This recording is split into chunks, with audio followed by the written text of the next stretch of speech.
Welcome, in front of me I have ZEBLAZE Vibe 7 Pro and I'm gonna show you how to change the language on this watch.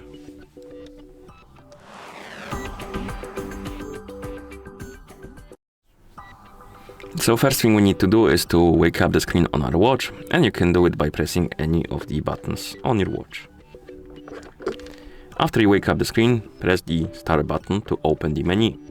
Then scroll through the menu and look for the settings icon, and after you find it, tap on it to enter the settings. In settings, look for the option called language, and once you find it, tap on it of course. And now you should see the list of languages on the screen. You can scroll through it, look for the language you would like to use on your watch, and after you find it, you need to tap on it to select it, and the language will be applied immediately.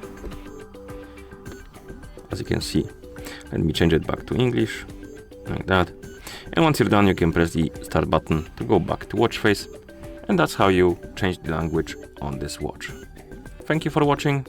If you found this video helpful, please consider subscribing to our channel and leaving a like on the video.